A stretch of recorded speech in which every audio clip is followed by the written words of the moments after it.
नमस्कार. आज आषाढ शुक्ल पंचमी शके 1938 सादर करीत आहोत ठाणे वार्ता. ठळक घडामोडी. जिल्ह्यातील धरणांच्या पाणीसाठ्यात गेल्या वर्षीच्या तुलनेत चांगली वाढ.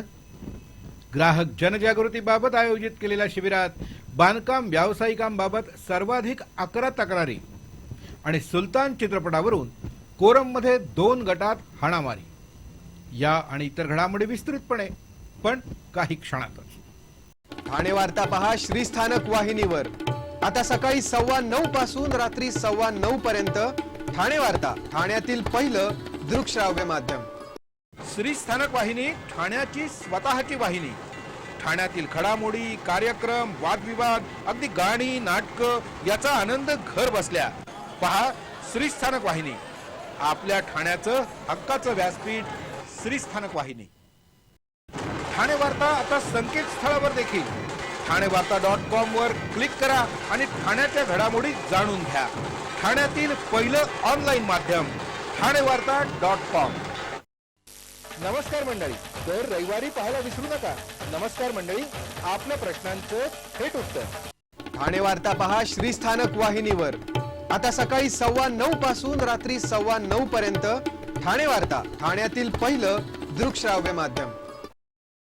गेले काही दिवस दडी मारून बसलेल्या पावसानं धरणांच्या पाणलोट क्षेत्रात जोरदार हजेरी लावल्यामुळं भातसा, बारवी या धरणांच्या पाणीसाठ्यात चांगलीच वाढ झाली आहे. भातसामध्ये गेल्या वर्षी या सुमारास 36% पाणीसाठा होता, तर यंदा मात्र आज रोजी 41% पाणीसाठा आहे. बारवी धरणामध्ये गेल्या वर्षी याच सुमारास 24% पाणीसाठा होता, तर यंदा मात्र आज रोजी 34% पाणीसाठा उपलब्ध आहे. गेल्या वर्षीपेक्षा यावर्षी धरणांच्या पाणलोट क्षेत्रात चांगला पाऊस होत असल्याचं दिसतंय. गेल्या वर्षी 1 जून पासून 8 जुलैपर्यंत 631 मिलीमीटर पाऊस भातसा परिसरात झाला होता. यंदा मात्र तो 681 मिलीमीटर इतका झालाय. बारवीमध्ये देखील गेल्या वर्षी 394 मिलीमीटर पावसाची नोंद झाली होती, तर यंदा 668 मिलीमीटर पावसाची नोंद झाली आहे. जिल्ह्यातील लघु प्रकल्पांपैकी जांभे, डोळखाम, आदिवली या शहापूर तालुक्यातील, तर अंबरनाथमधील भोज आणि मुरबाड तालुक्यातील घसाई पाडाळे या प्रकल्पामध्ये 100% पाणीसाठा झालाय. 2000 कोटीच्या ड्रग्ज प्रकरणात नवनवे खुलासे समोर येत आहेत. या प्रकरणाचा छडा लावण्यासाठी ठाणे पोलीस जंग पछाडीत असताना अभिनेत्री ममता कुलकर्णीनं 2,15,00,000 बांधकाम व्यवसायात गुंतवल्याची माहिती विकी गोस्वामीची बहीण रीटाबेन या गुजरातमधील बांधकाम व्यावसायिक महिलेनं ठाणे पोलिसांना दिली. ड्रग्ज प्रकरणात दुबईत जन्मठेपेची शिक्षा झालेल्या आंतरराष्ट्रीय ड्रग तस्कर विकी गोस्वामीला ममता कुलकर्णीनंच वाचवलं होतं. इस्लाम धर्म स्वीकारल्यानंच दोघांची या शिक्षेतून सुटका झाल्याचा दावा रीटाबेन हिनं केलाय.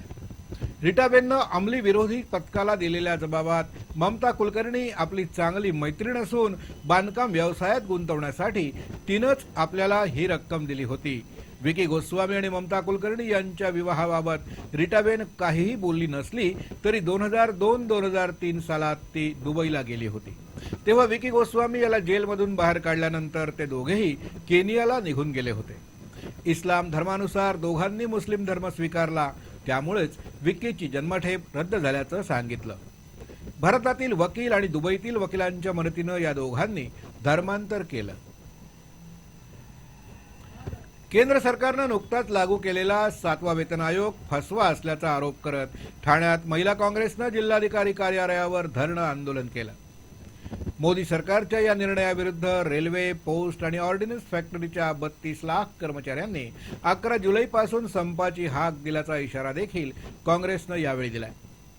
बहुप्रतीक्षित 7वा वेतन आयोग मोदी सरकारनं नुकताच लागू केला. आगामी उत्तर प्रदेश आणि पंजाबच्या निवडणुका डोळ्यासमोर ठेवून हा वेतन आयोग लागू केल्याचा आरोप काँग्रेसच्या महिलांनी केला.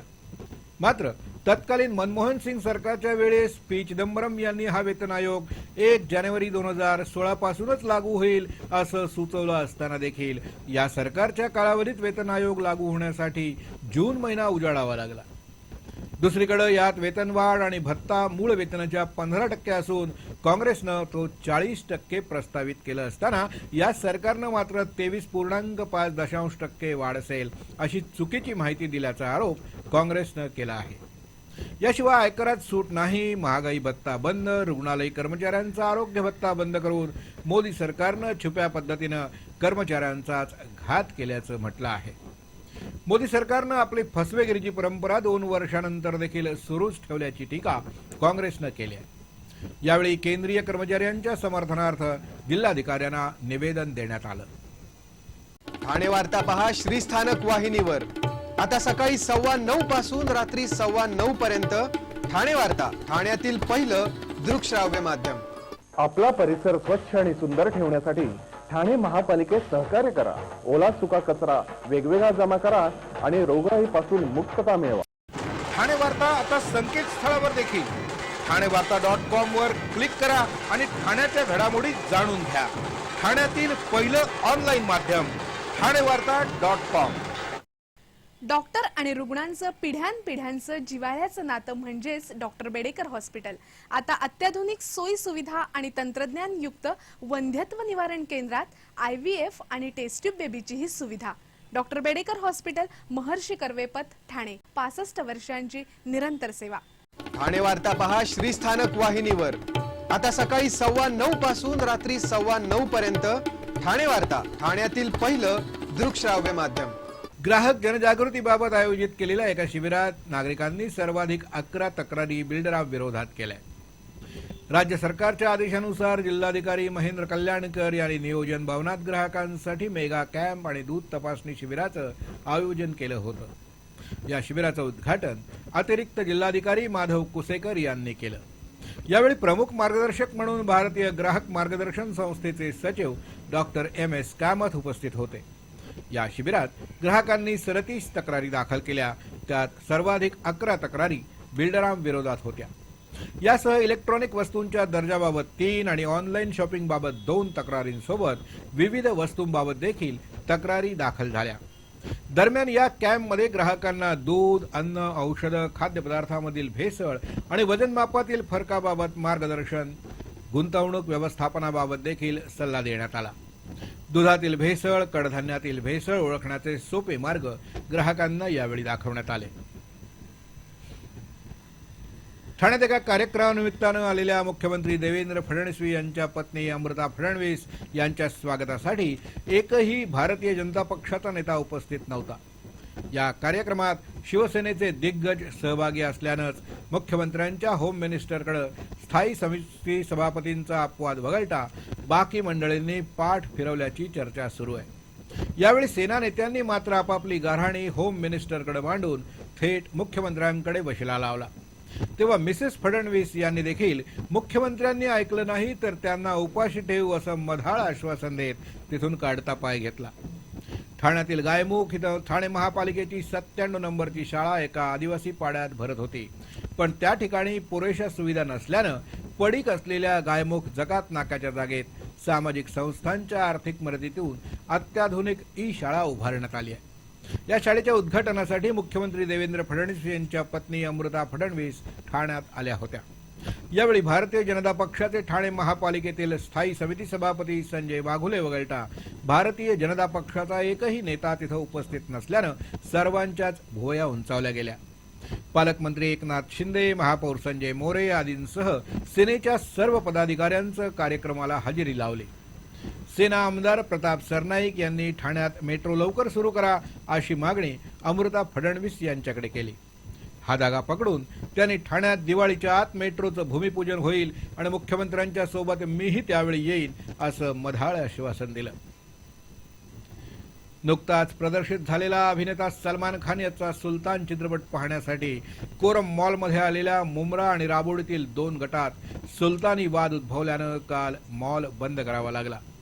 हाणामारीनंतर मॉल व्यवस्थापनानं ग्राहकांना देखील मॉलमध्ये प्रवेश नाकारल्यानं ऐन ईदच्या पार्श्वभूमीवर नाहक अफवा पसरल्या होत्या. नितीन जंक्शन जवळच्या कोरम मॉल सायंकाळी खच्चून भरला होता. रमजान ईदच्या निमित्तानं मोठ्या संख्येनं तरुण मॉलमध्ये मौज मजा करण्यासाठी आले होते. त्यातच मुंब्रा आणि राबोडी इथल्या तरुणांचा समावेश होता. त्यांच्यात सुलतान या चित्रपटाच्या तिकिटावरून वादाची ठिणगी पडली. त्यातूनच 2 गटांमध्ये हाणामारी सुरू झाली. या प्रकारानं घाबरून अनेक जण मॉलमध्ये शिरू लागल्यानं उपस्थितांमध्ये एकच घबराट पसरली. मॉलची सुरक्षा व्यवस्था अपुरी असल्यानं या घटनेची माहिती कळताच वर्तकनगर पोलिसांनी मॉलकडे तत्काळ धाव घेत संतप्त जमावाला पांगवलं. पण मॉल व्यवस्थापनानं सर्वांनाच मॉलमध्ये प्रवेश बंद केल्यानं काही काळ तिथं तणाव पसरला. केवळ चित्रपटाची आगाऊ तिकीटं खरेदी केलेल्या नागरिकांना प्रवेश देण्यात आला. यावेळी घटनास्थळी सहाय्यक पोलीस आयुक्त दिलीप गोरे यांच्यासह वरिष्ठ अधिकारीही पोहोचले. मात्र रात्री उशिरापर्यंत मॉल उघडला नसल्याची माहिती प्रत्यक्षदर्शींनी दिली.